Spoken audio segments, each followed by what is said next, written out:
You now are listening to the audio podcast of Prisoners of Hope, the antidote to what ails your heart. I'm your host, Dr. Deborah Whitson. So come on in, pull up a chair, and open up your mind as you get ready to receive the download that hope will bring.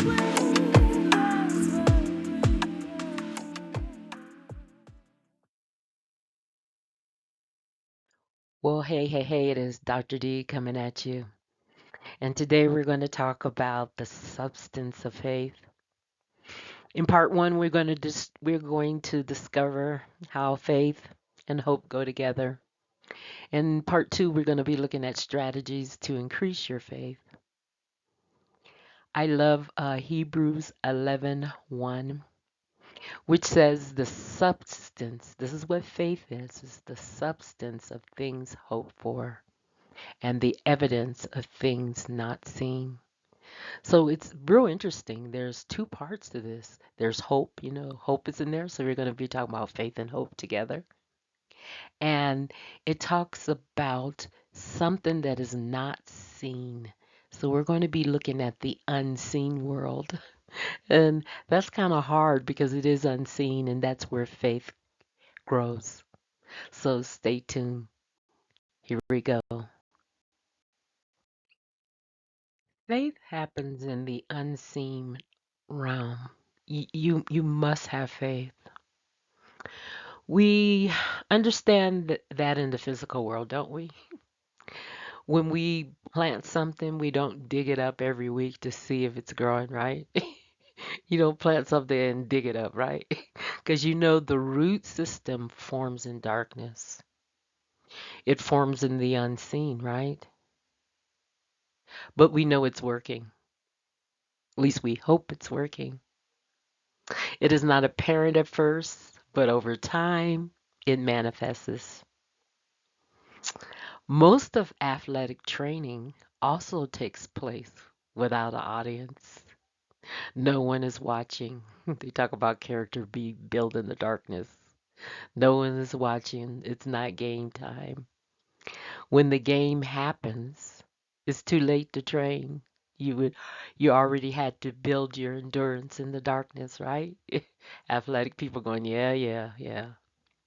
That's when all the training becomes apparent at game day.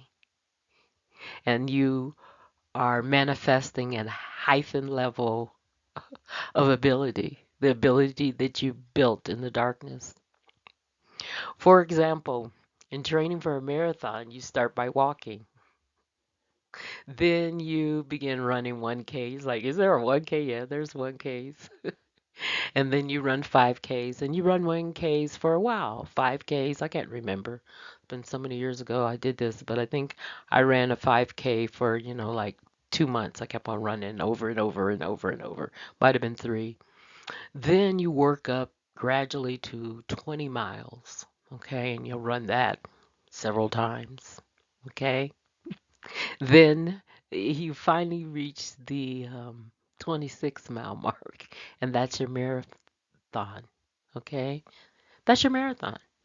But notice it was done gradually, walking 1K, 5K, 20 miles. This is done over a long period of time. We call it the unseen period. It took me a little over a year to train for a marathon. People are like, well, that's kind of slow. Well, shut up unless you've ran a marathon, right? It took me a little over a year before I ran my first marathon. It's in the unseen realm of training. That's where my faith was strengthened. My faith in my ability to run the distance. I got that. I got that courage because I kept on revisiting. So we must have faith.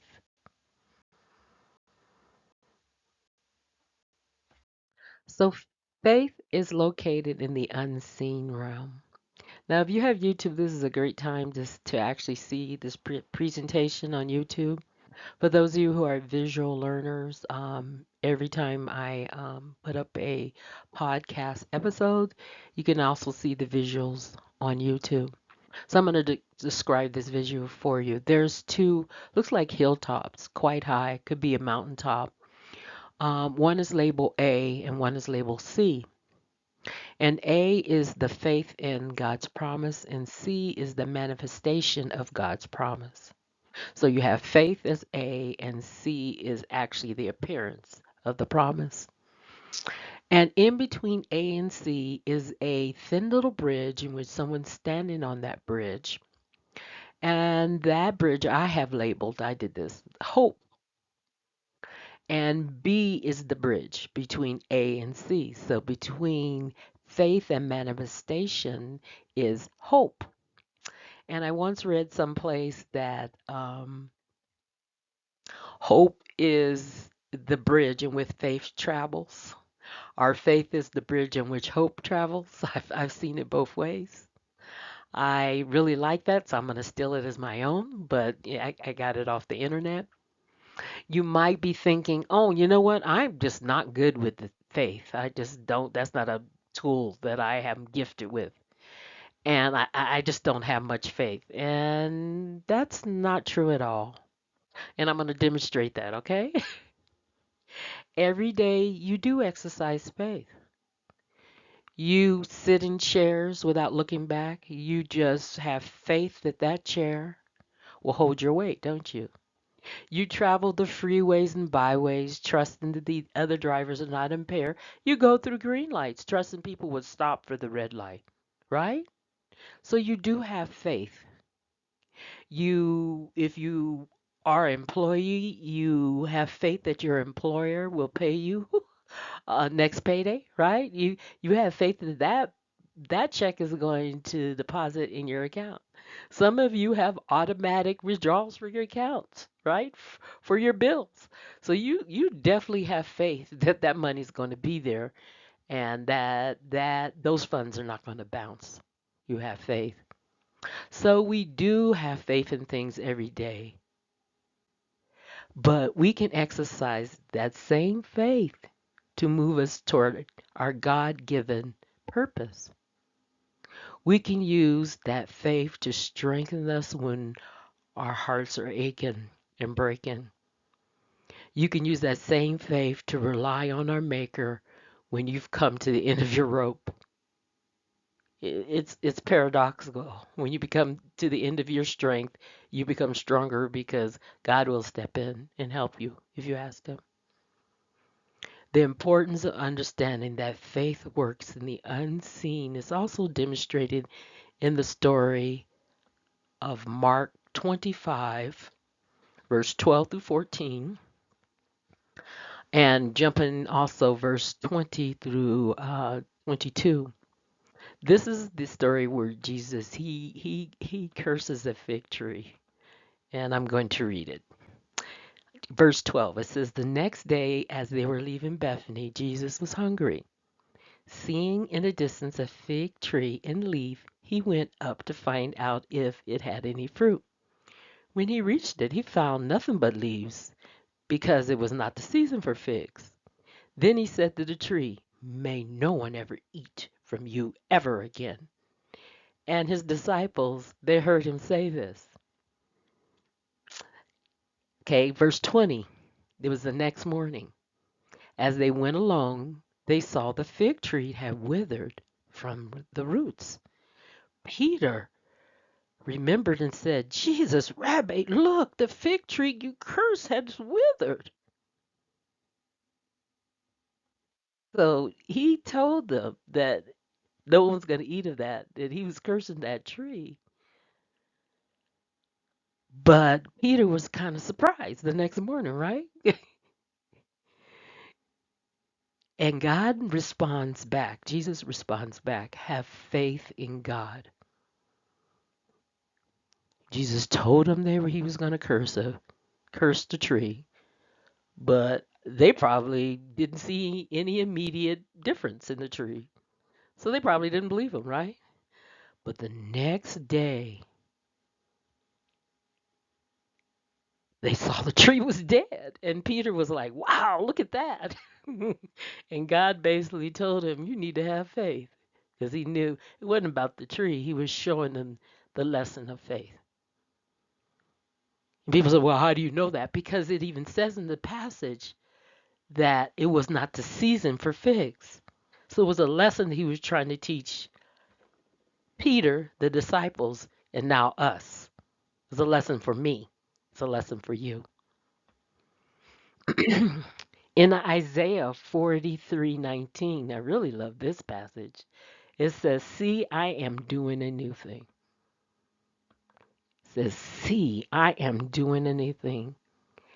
And it asks the question in the middle of the passage, don't you see it? Don't you perceive it? Now it springs up. Don't you perceive it? This passage suggests that we have problems with our perception. That's why I read it twice. We don't see it, but it is taking root. It's about to spring up. Spring up from where you ask? Spring up from the unseen realm. Going back to that picture that I was describing that's on YouTube, between A and C, between the faith and the appearance of God's promise, there is the bridge of hope, but you can't see what's happening on the other side of that bridge. It could be a beautiful, beautiful calm waters, beautiful sunset. It could be a waterfall, you're going to die. You can't see. It's unseen. It's in the dark. It's not clear when you look at the picture. But something is taking root. And Isaiah says, you have a perception problem.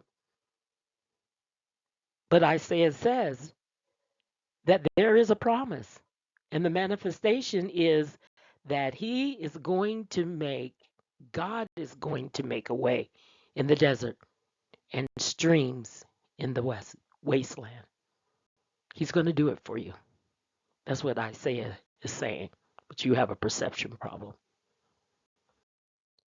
Faith and hope travel hand in hand. George Eilis says, quote, hope is faith holding out his hand in the dark. I love that. Faith is hope holding out its hand in the dark. Note that the action takes place in the dark, in the unseen. The unseen does not mean it is unimportant. That's not what I'm saying. Actually, saying to the contrary. If you know the story of the Titanic, it was not the seen part of the iceberg that breached the hull of the Titanic. It was the unseen part of the iceberg that doomed it. It doomed the ship. And unlike the movie, I don't think they were playing instruments and talking when they fell in the water. They probably died instantly from hypothermia.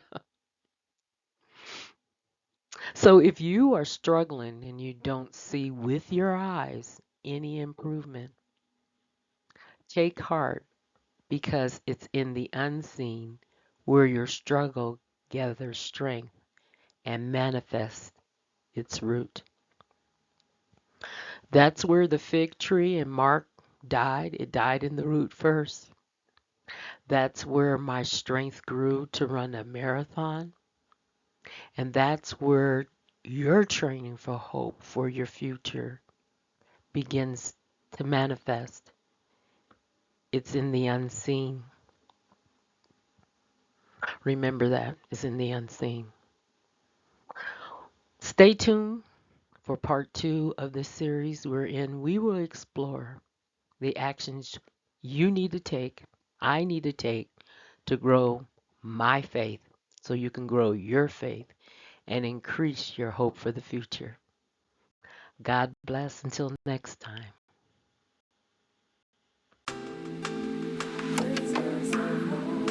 My hope is that this journey has been fruitful and you're able to take it and apply it to your life.